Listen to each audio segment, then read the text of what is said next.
2, 1. Back here in the Saturday morning Sports Medicine Weekly, and time now for our Ask the Doctor segment on our show. It's very easy as we give listeners the opportunity to have Dr. Cole address their specific sports injury issues. You can do it by going to our website, sportsmedicineweekly.com. Go to the homepage on the website, and underneath the picture of yours truly and Dr. Brian Cole, you can click on that link and ask the doctor a question. Again, sportsmedicineweekly.com. Ready to go, Doc? Got some good ones for you. Yeah, challenge me. Yeah, and this first listener took a little excerpt here from the Russian doping scandal. Okay, Russia banned for 4 years from the Olympics. And this listener asking, Dr. Cole, why would athletes be taking these steroids? Well, this is unfortunately not a new problem, and it's something that's been endemic from some of these Eastern European athletes. And there's an agency called WADA, Steve. That's the World Anti-Doping Agency, and it's what all of us follow, even for professional sports in the United States. And in this situation, they've actually unanimously agreed to ban Russia from major international sporting competitions.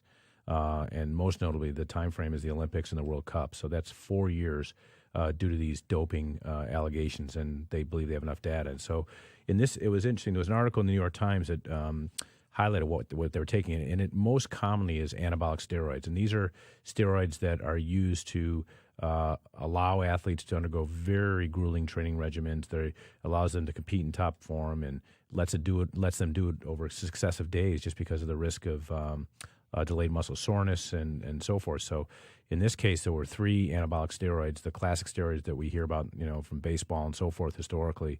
But there was there were metenolone and trenbolone and oxycodone, and those are steroids that we know they're very, very potent to help with muscle growth and strength, and then for recovery. And it's interesting. What was really something I'd never heard of before is they were utilizing a method to speed up absorption of the steroids to shorten the detection window. So they were dissolving the drug actually in alcohol. So they were giving Chivas whiskey for the men and martini vermouth for the women. Really? Don't ask me how they choose that, but so it's crazy. There's a lot of potential problems with steroid use, and obviously it gives someone a competitive advantage, but it has dramatic impact on people who do it, who are trying to achieve the same things and get these in an illicit way. I've taken care of a number of patients, for example, Steve, that have been on anabolic steroids for weightlifting competitions, and they rupture tendons not infrequently. Latissimus tendons that you don't normally see rupture, latissimus tendons, hamstrings, abdominal wall injuries, biceps, rotator cuff, things that you don't see in young people. They tear because it weakens the insertion site. It also has a number of potential downstream consequences, to the liver, and it inhibits the testosterone and testicular atrophy. And I mean, it's really a whole landmine of potential devastating side effects. So this is one where I counsel my patients who I know are using anabolics. It's infrequent, but you see it. I really try to help them understand that the trade-off is just not worth it.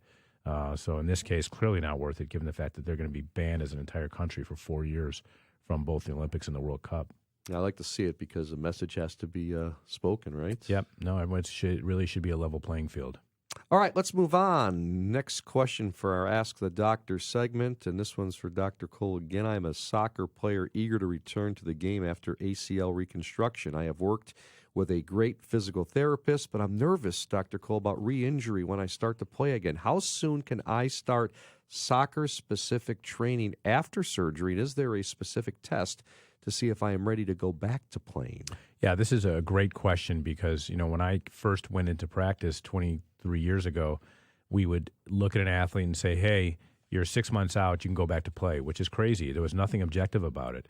And these are important milestones for an athlete getting back because, like anything else, and I like to sort of teach our audience, there's an initial healing phase for anything we do to repair or reconstruct something. So it can take 6-8 weeks to get after the initial phases where they can resume activities of daily living and so forth and not really worry they're going to injure their repair site.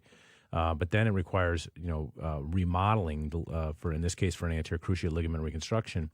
And we allow our athletes actually to run at 12 weeks, and they probably could do it sooner. I don't know if you remember years ago there was a Colts player who went back at like 3 months and he fractured his patella, his kneecap. And because that was the source of the graft, we take a piece of bone and a strip of tendon, and we use it to reconstruct the missing ACL. But the kneecap is weak and can fracture, and that's what happened. The graft was strong enough, but the kneecap was not. So we allow running at 12 weeks. And then what I tell my athletes, and to answer this listener's specific question, is that at 16 weeks, we allow non-competitive activities that are soccer-specific. And it's important to understand that you hardly ever see anyone tear an ACL outside of some competitive play. You're not going to see someone it's rare that you'll see some random event. Maybe there's a fall or an occupational injury, but in sports, it doesn't happen when they're not competing against someone else. So if it does, it's very, very rare. It's usually because there's some like event or perturbation that throws them off balance and they don't protect themselves. So it requires another obstacle to do that, and that's usually another player. So we let them do soccer-specific activities on or about 4 months, but non-competitive. And then the important thing is to do something objective. So when they're able to tolerate single leg hop, double leg hop, cutting and so forth, full on acceleration, deceleration, that's usually about 5.5 months. We do something actually at Midwest Orthopedics called a functional sports assessment. And this is a test basically that will measure agility, endurance, range of motion, strength, stability. It's a variety of functional movement tests that we video. The patients actually watch their video, see if they have, and we teach them if they have side-to-side differences. We go at it another month or so to correct those differences, and that leads, we hope, to a lower re-tear rate. It's an objective indicator if the athlete's actually ready to return back to play. So this is I think one of the greatest advancements now. In fact, we're even doing it in our baseball players. After we operate on a baseball player or thrower's shoulder, we're doing a functional assessment in that setting as well because it's no longer can we just say, okay, you're ready to go back and do everything. We want to do something objective to measure the quality of their sort of recovery. So it's a really fascinating area.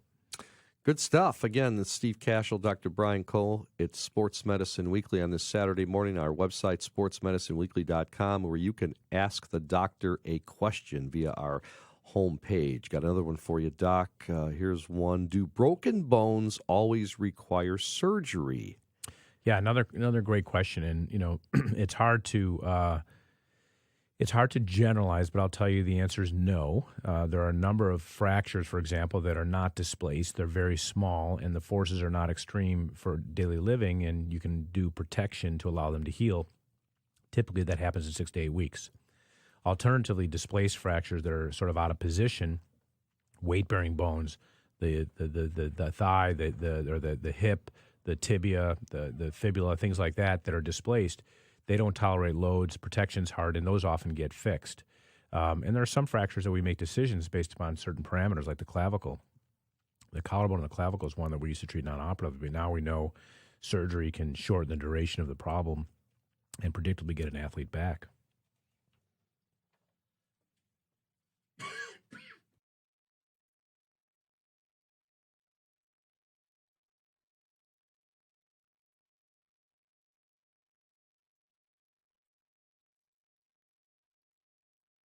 Go. I barely got it out, but I think I finished it.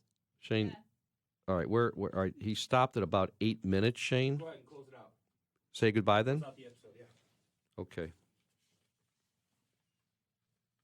Should I just pick it up and say, okay, great stuff, we're out of time? Yep. 3, 2, 1.